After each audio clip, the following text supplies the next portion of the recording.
Hey, Granny Gear here for Old Guy in a Bike. You know that old children's story, Goldilocks and the Three Bears? There was the Papa Bear, the Mama Bear, and the Baby Bear. And Goldilocks, she's checking out the porridge and the beds, and she's finding that sweet middle ground.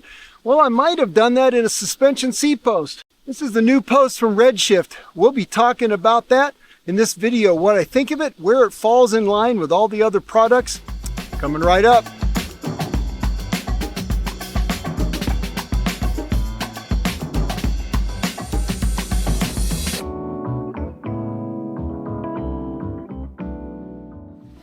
Look at all that water down there, huh? And you could almost swim in that. We got cattails. Wow. Summer's coming. Roasting pan is getting ready, getting warmed up. I think that's going to happen in a few days. In the meantime, it's still a pretty nice day. Now, you know, I've been a fan of the Redshift products, both their suspension seat posts lately and the suspension stem. I've been using the stem on gravel bikes for a long time. Let's get away from the water because that might be a little noisy. Let's go to this side. So, where was I? Oh yeah, suspension seat post. Now on the gravel bike, I've been using their Pro Post. Now their Pro Post is the lightest, the slimmest, has the least travel, and it's the most expensive post. But I found it to be really good for the gravel bike. Now their original post, their endurance post, it's a little heavier, a little cheaper, has more travel, and it's a different feel to it. It's a little smoother, a little silkier, and etc. And that I have on Project Curly, which is a bike packing type thing, and I think it fits really well with that. In the middle ground, what if you wanted the features of both of those kind of combined? Well, that's kind of what this post does. Let's go to my front porch for a little while. We'll look at the details, the weights and techie specs and things like that a little bit, and then we'll come back out here in the field. We'll get on this ride again, and I'll tell you what I think about it when I'm riding it. All right, back on my porch. I'm in a black motif today. I guess I've been listening to too much of this. You know, the American albums, you know what I'm talking about? Great stuff to ride bikes with. All right, let's get to it, shall we? The Pro Endurance Post I have here in my hand. Well, what is it all about? Well, just by looking at it, you notice a couple things. If you're familiar with the Redshift product, it has the hollow pivots of the Pro Post. You might think, well, this is the Pro Post, which is like I have here on my Turner Cyclosis and what I've been using now for quite a while. But when you look at the guts of the thing, you see it has a little red adjustment dial, which is spring preload. You can adjust this for sag and in the feel of the travel based on your weight and your preferences. So that is what the Endurance Post has. So really it kind of is a hybrid of both. And the internals is kind of that too. It's kind of part Pro Post and part Endurance Post. All right, consulting my notes because I don't have that kind of memory. When I look at the weight of the posts, I weighed them as they came out of the box without any changes to the elastomers or springs or anything. The Pro Post is 449 grams. The Endurance Post is 544 grams, so about a 100 gram difference. The Pro Endurance Post is 504 grams, which roughly is right in the middle of the two if you split the difference of the weight of the two posts. So again, Mama Bear. Cost. Well, right now, to round up a buck or two, the Pro Post is $300. The Endurance Post is $230. The Pro Endurance is $280. So a little bit closer to the top of the scale, but still less than the Pro and more than the Endurance. Now, when I first got it out of the box, I just pretty much used it the way it was, put it in, put the same saddle on it that I've been using so I keep things kind of even Steven, and went out and rode it. I noticed a little bit more sag than I wanted to have in it. Now this has more travel than the Pro Post that I've been using.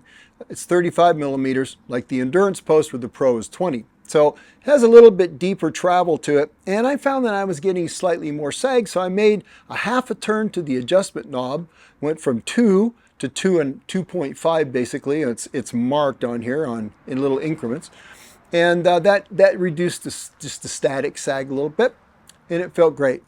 But other than that, it's pretty much the Redshift product that I've come to expect. It has the little mud guard, little crud guard on the back that is magnetically attached.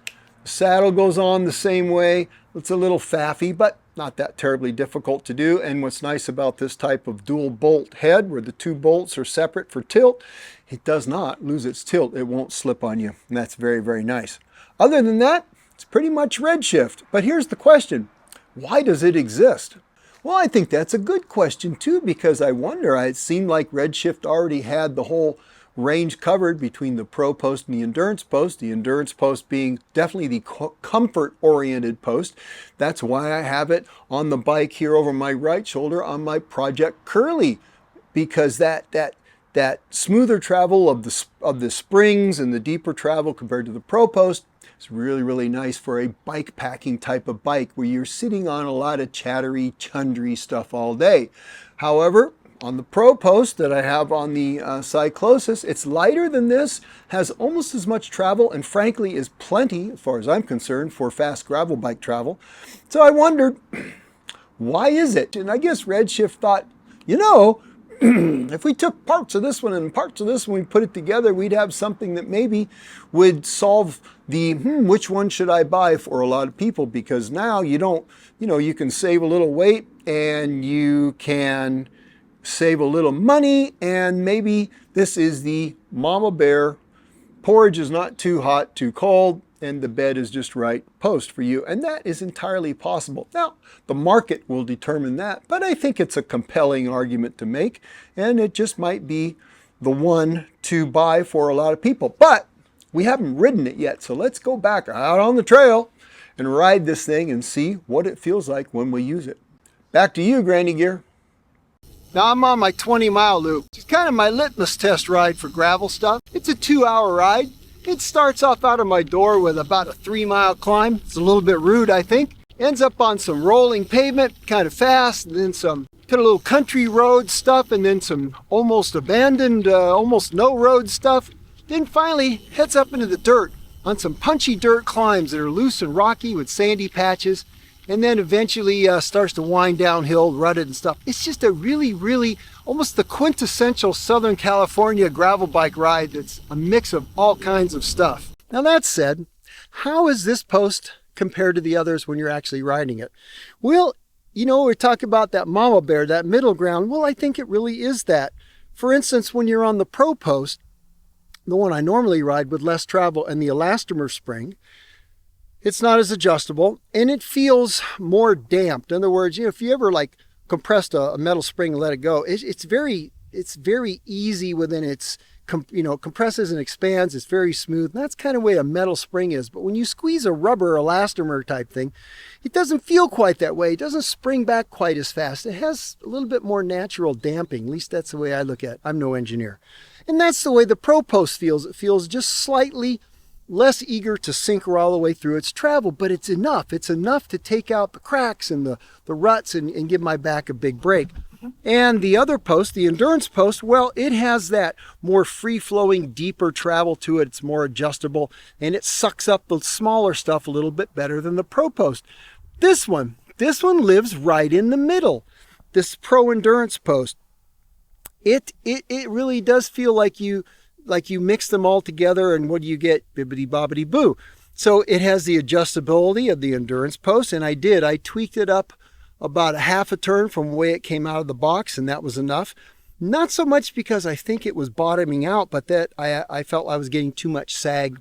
Now the Pro Post, sometimes it tends to, if you just dead weight something that's a little bit of a bigger bump, it tends to hit the bottom of its travel and kind of pop you a little bit. This one does that less, and I think that's just because it just has more travel to use, and so it takes a lot more to get it down to where you've compressed those elastomer and spring combination that much. Other than that, I mean, it does what all these Redshift posts do. It just takes out the nasty stuff as much as you want to tune it to, and it makes for a very, very comfortable, very efficient pedaling experience over rough ground. Which one would I recommend for you? Well, I'm going to go back to the Pro Post because it is a little bit lighter, and I don't need the adjustability of this. I found that stock out of the box, it worked really well for me. And I don't think I need this.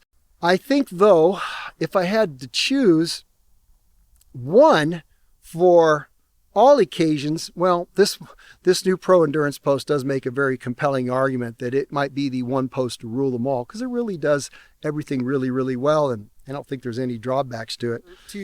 Thanks to Redshift for sending these out to me at no cost. They don't have any say in this review. It's just my thoughts as you get it. By the way, if you're looking to purchase anything from Redshift, they were kind enough to give me a purchase code, an affiliate code that's in my description, and maybe I'll put it up on the screen too. So you guys, you want to go shopping, go ahead and shop with my code. That helps me out and lets them know that you're watching me and appreciating what I do. All right, I got to finish out my day here, get back to life. It was a beautiful day, beautiful ride. And I'm going to go home now and see what else the day has for me. You guys have a great week and or weekend. And as always, go ride your bikes.